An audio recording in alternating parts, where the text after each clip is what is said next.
हम सीखेंगे लघुत्तम समावर्तक ज्ञात करने की विधियां, है ना। तो चलते सीखते।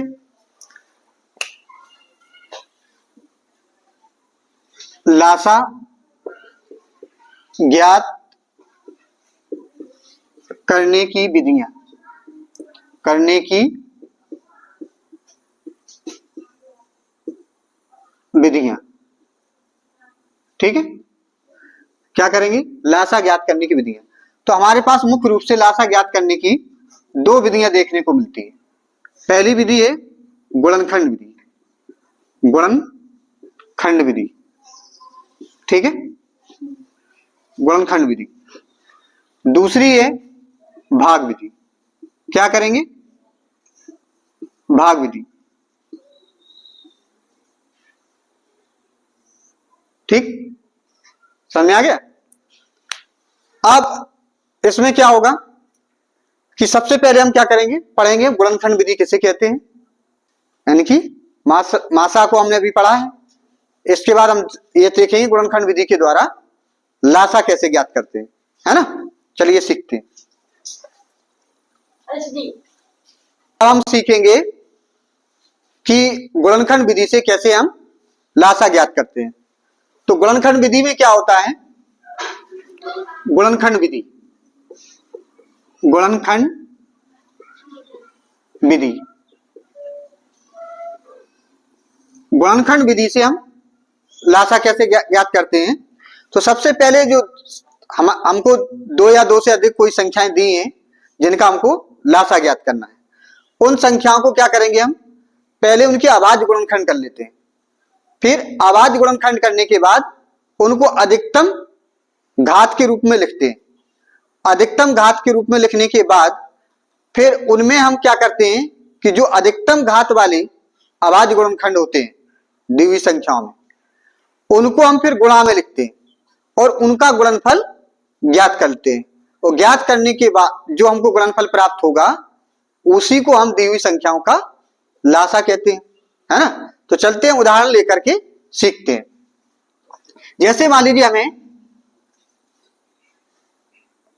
5, 15 और 5, 15, 10 का लासा ज्ञात करना है। क्या ज्ञात करना है?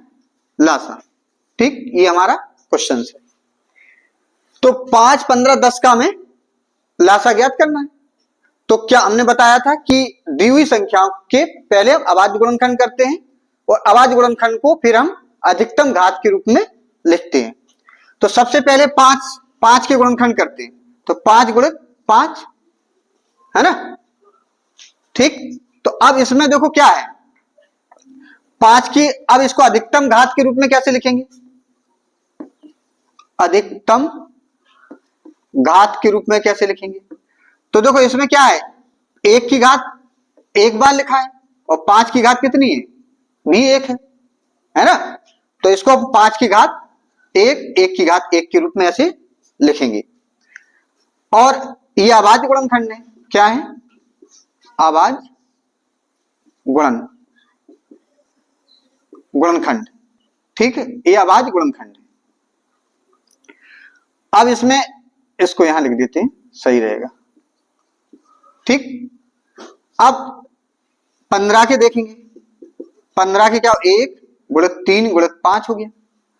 इसको अगर हम अधिकतम घात के रूप में लिखेंगे तो इसमें भी 1 की घात 1, 3 की घात 1, 5 की घात भी 1 आ रही है ना। अब 10 को देखेंगे तो 1 गुणित 2 गुणित 5, तो इसमें देखेंगे 1 की घात 1, 2 की घात भी 1 और 5 की घात भी 1। अब हमको निकालना है, क्या निकालना है? लासा। तो लासा में क्या करेंगे, लासा में क्या होगा कि तो सबसे पहले छोटी संख्या क्या है? 1, तो 1 की अधिकतम घात कितनी है? 1, तो 1 को लिखेंगे गुणा में।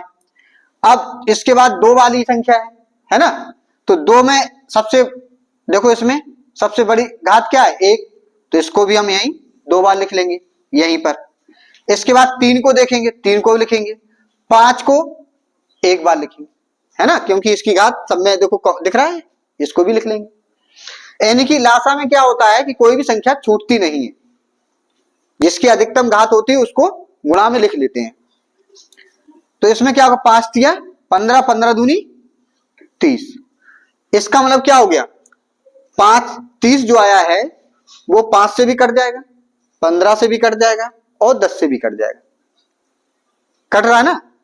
इनकी लासा क्या होता है, दी हुई संख्याओं का लासा वह संख्या होती है जो दी हुई संख्याओं से पूरा पूरा विभाजित होता है ना।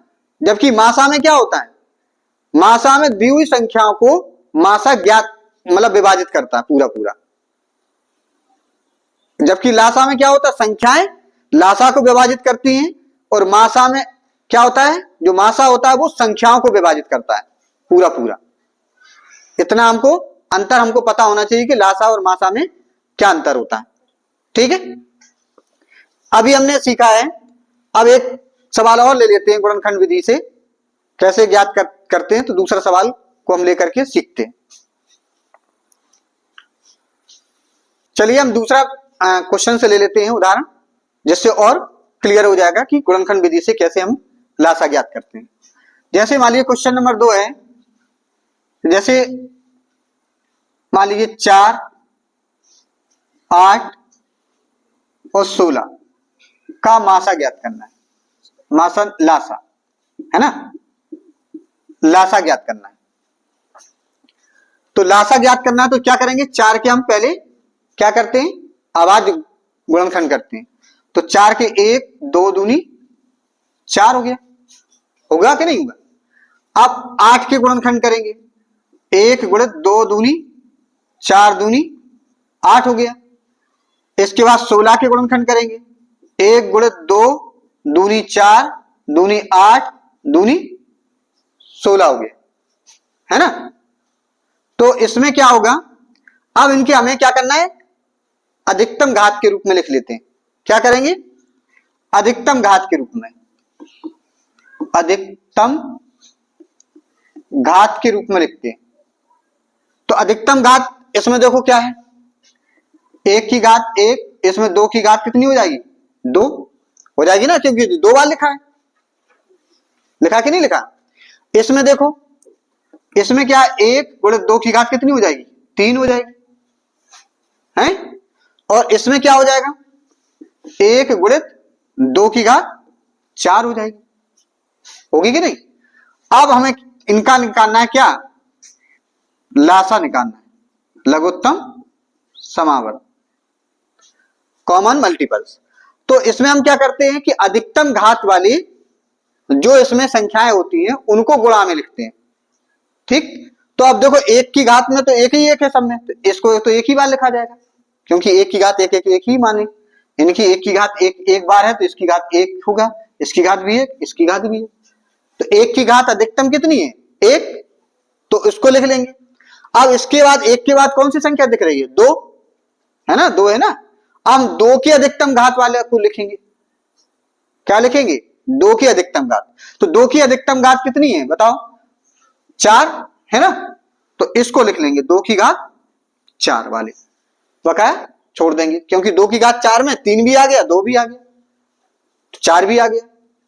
तो अब 2 की घात 4 का मतलब क्या हो जाएगा, 2 की घात 4 को हमने 2 ऐसे लिखा था, यानी कि 2 गुणित 2 गुणित 2 गुणित 2, तो 2 दूनी 4 दूनी 8 दूनी 16, 16 एकम 16, यानी कि जो लासा होगा दी हुई संख्याओं का वो हमारा कितना हो गया, 16 होगा। अब देखो 16 में क्या दिख रहा है इसमें कि 4 से भी 16 कट जाएगा, 8 से भी 16 कट जाएगा और 16 से भी 16 कट जाएगा। तो इसका मतलब है जो हमारा लासा आया है वो एकदम सही है ना। तो अभी हमने देखा था कि गुणनखंड विधि से कैसे हम लासा निकाल लिखेंगे, भाग विधि से लासा कैसे ज्ञात करते हैं। तो भाग विधि में क्या होता है कि 2 तरह की विधियां हमको देखने को मिलती हैं, यानी कि भाग विधि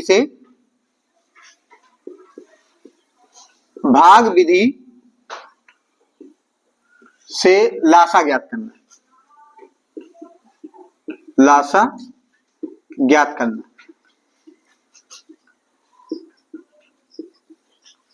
भाग विधि से क्या करेंगे, कि भाग विधि में हमको भाग विधि की दो विधियां देखने को मिलती हैं।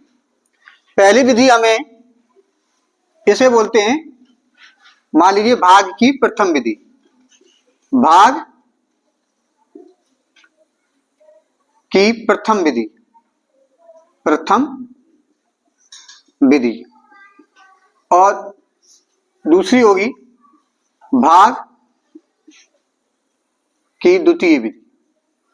इनकी द्वितीय विधि से हम कैसे मात्रा ज्ञात करेंगे और प्रथम विधि से कैसे मात्रा ज्ञात करेंगे वो हम सीखते हैं, है ना।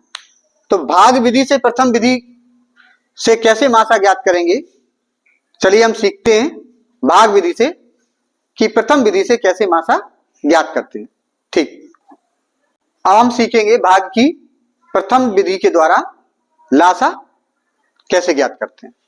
तो भाग की प्रथम विधि के द्वारा लासा ज्ञात करने के लिए हम क्या करते हैं कि दी हुई संख्याओं को एक पंक्ति के रूप में लिखते हैं और उन संख्याओं में हम क्या करेंगे कि पहले हम क्या करेंगे 2 से, फिर 3 से, फिर 4 से, फिर 5 से, ऐसी संख्याओं से भाग देते हैं। यानी कि ये तब तक देते हैं जब सभी संख्याओं में भाग देने के बाद सबका जो भागफल है ना, भाग देने के बाद एक एक ना हो जाए, एक एक आ जाना चाहिए नीचे। तो देखें कैसे करते हैं। तो एक भाग की प्रथम विधि, तो भाग की प्रथम विधि में जैसे हम उदाहरण ले लेते हैं, जैसे मान लीजिए हमारे पास 5 है, 10 और 15, इनको ऐसे पंक्ति में लिख लेते हैं। लिखने के बाद आप संख्याओं से भाग देते हैं। किस संख्या से? सबसे पहले देखते हैं कोई संख्या 2 से कट रही है तो 2 से स्टार्ट करते हैं। तो 2 से देखो भाग करेंगे, भाग करने के बाद देखो 5 से नहीं कट रहा है, 2 5 से नहीं कटेगी, तो हम क्या करेंगे, इस संख्या को ज्यों का त्यों यहां उतार देंगे। क्या करेंगे, यहां पर ऐसे ही इसको उतार देते हैं। इसके बाद क्या करेंगे, 2 का भाग 10 में देंगे, तो कितनी बार जाएगा, 5 बार, है ना, 2 पंचे 10। तो इस यानी कि जितनी बार जाता है, यानी कि भागफल को यहां लिखा जाता है ना। इसके बाद 2 का भाग 15 में जाएगा नहीं, तो हम क्या करेंगे, इसको ज्यों का त्यों यहां उतार देंगे। ठीक, बात समझ आ रही। अब देखो, अब 2 के बाद अब 2 का भाग किसी में जा रही है, तो हम 3 का भाग देंगे। 3 का भाग देख करके देखें कोई संख्या कट रही है 3 से। अब 3 से 5 तो नहीं कटेगी, तो 5 की इसको इसमें भी नहीं कटेगी, इसको उतार देंगे। 3 का भाग 5 में चला जाए, 15 में जाएगा, तो 5 दिया 3 5 15, तो 15 कट गया। अब देखो 4 से कोई संख्या का भाग जाएगा नहीं, जाएगा क्या, 5 से जाएगा, तो क्या करेंगे, 5 का भाग देंगे इसमें और भाग देंगे 5 का, तो 1 1 1 आ गया। यानी कि जब लास्ट में भागफल 1 1 आ गया, यहीं पर अब हम क्या करेंगे, जो हमने भाजक है हमारे, जिससे हमने भाग दिया था, इनको क्या बोलेंगे, ये भाजक बोलेंगे, क्योंकि इसका भाग हमने दिया था। और ये हमारे जो लिखे हुए हैं यहां, जैसे हमारी ये क्या है, ये 2 का भाग दिया था 10 में, तो ये भागफल लिखा 5, तो यहां पर हम भागफल लिखते थे। जो संख्या नहीं, जिसमें भाग नहीं दिया गया उसको ज्यों का त्यों उतार दिया। अब हम लासा कैसे निकालेंगे, लासा ज्ञात करने के लिए क्या होगा, लीस्ट कॉमन मल्टीपल, क्या होगा कि जो हमारे भाजक हैं ये, है ना, समझा रही बात, यानी कि जो हमारे भाजक हैं इनको गुणांक के रूप में लिखते हैं और इनका गुणनफल ज्ञात करते हैं। क्या करते हैं, गुणनफल। तो 5 दिया 15 दूनी 30, तो देखो अभी हमने गुणनखंड की विधि से निकाला था, है ना, 5 10 15 का लासा। अब हमने भाग विधि की प्रथम विधि से निकाला, तब भी हमारा 30 आएगा, है ना। तो इसका मतलब ये है कि ये हमारी भाग की प्रथम विधि है। कैसे हम भाग की प्रथम विधि के द्वारा लासा ज्ञात करते हैं। अब हम सीखेंगे भाग की द्वितीय विधि के द्वारा कैसे हम लासा ज्ञात करते हैं। चलते हैं, सीखते हैं भाग की द्वितीय की विधि के द्वारा लासा ज्ञात करना। अब हम लोग देखेंगे कि लासा तीन संख्याओं का और लासा कैसे ज्ञात करते हैं। अभी हमने दो संख्याओं का लासा ज्ञात करना सीखा था, भाग विधि से, गुणनखंड विधि से, भाग की दो विधियों के द्वारा। तो जो तीन संख्याएं हैं उनको हम भाग की द्वितीय विधि के द्वारा कैसे हम लासा ज्ञात करते हैं। तो इसमें हम क्या करेंगे कि भाग की द्वितीय विधि में हम क्या करेंगे कि क्योंकि द्वितीय विधि में सबसे पहले हमने बताया था कि जो हमारा लासा, मासा और संख्याओं के बीच में संबंध होता है कि पहली संख्या गुणित दूसरी संख्या बराबर मासा गुणित लासा। तो लासा अगर हमको निकालना है तो हम चूंकि मासा ही निकालना पड़ेगा, तो सबसे पहले हम क्या करेंगे, दो संख्याओं का इनका लासा निकालेंगे। फिर जो लासा निकलेगा उस लासा का और फिर तीसरी संख्या के साथ लासा निकालेंगे। तो फिर जो लासा आएगा वही हमारा द्वितीय संख्याओं का लासा हो जाएगा। चलिए सीखते हैं। तो सबसे पहले हम क्या करेंगे, इनका लासा निकालेंगे, 150 और 175 का। तो 150 का लासा निकालने के लिए सबसे पहले हम क्या करेंगे, मासा निकालेंगे। तो मासा कैसे निकालते हैं, भाग विधि से। तो 150 का 175 में भाग दे देते हैं, तो कितनी बार जाएगा, एक बार। तो 175 घटाएंगे, कितना बचेगा, 25। इस 25 का फिर इसमें भाग देंगे 150 में, तो कितनी बार चला जाएगा, 6 बार, है ना, 6 बार हो जाएगा। तो हमारा शेषफल हो गया 0। तो जो शेषफल आता है वही हमारा क्या होता है, ये इन दोनों संख्याओं का मासा हो जाएगा। यानी कि मासा कितना हो गया, मासा हो गया हमारा 25। किन संख्याओं का, 150 और 175 का। अब हम देखेंगे ये मासा आ गया। अब हमें 150 175 का लासा निकालना है। तो लासा बराबर क्या होता है, लासा बराबर हो जाएगा पहली संख्या गुणित दूसरी संख्या बटे मासा। तो मासा इतना 25 आया, 25 मासा आया, तो 25 से काटेंगे, 25 छक्का 6 बार कट जाएगा। तो 6 पंचे 30 हासिल 3 और 6 7 42 और 3 45 और 6 कम 6 6 4 10, इनकी 1050 हमारा इन दोनों संख्याओं का लासा होगा। ठीक है। अब हमें क्या निकालेंगे, जो हमारा ये लासा आया इसका और ये तीसरी संख्या बची है, इस संख्याओं का जैसे अभी हमने लासा निकाला है वैसे उसमें भी हम यही विधि उसमें भी प्रयोग करेंगे। तो देखें, तो अभी अब हम क्या करेंगे कि इस संख्या का 1050 तथा और 225 का हम लासा निकालेंगे। ठीक है, इसका लासा निकाल लेते हैं, क्योंकि हम भाग की लासा ज्ञात करने की भाग की द्वितीय विधि के द्वारा ज्ञात करते हैं। तो द्वितीय विधि में क्या होता है, फॉर्मूला प्रयोग करते हैं, है ना। तो इसमें क्या करेंगे, इन दोनों का हम सबसे पहले क्या करेंगे, मासा निकालेंगे।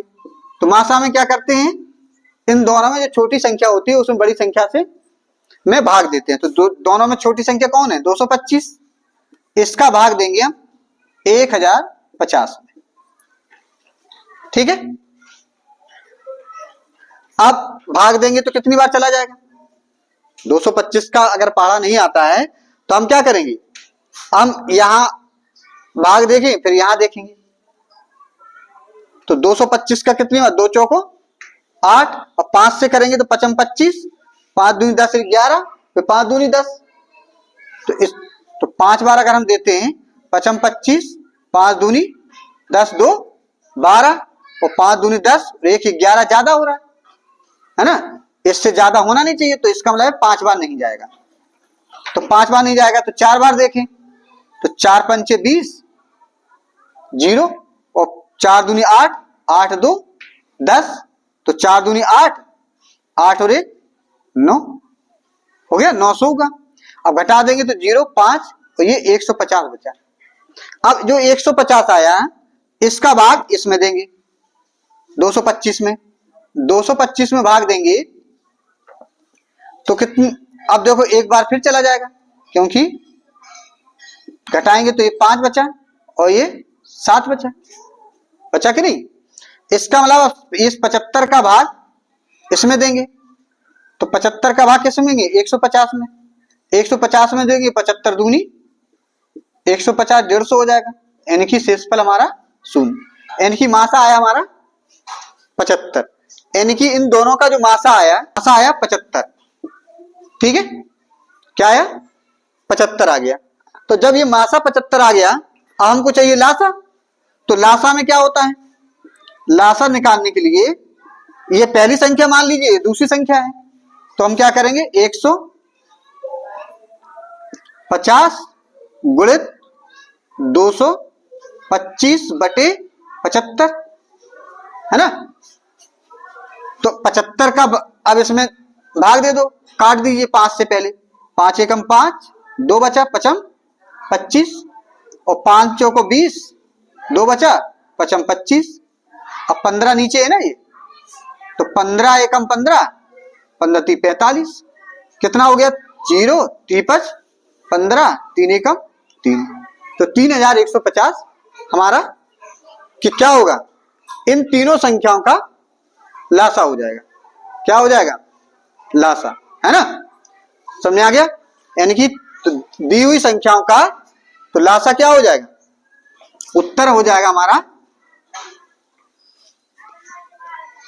3150। तो दी गई संख्याओं का लासा यहां लिख देंगे, दी गई संख्याओं का जो लासा हो जाएगा वो क्या होगा, 3150। ठीक है, लासा हमेशा संख्याओं से बड़ा होगा, या संख्या के किसी एक संख्या के बराबर हो सकता है ना, ध्यान रखना है।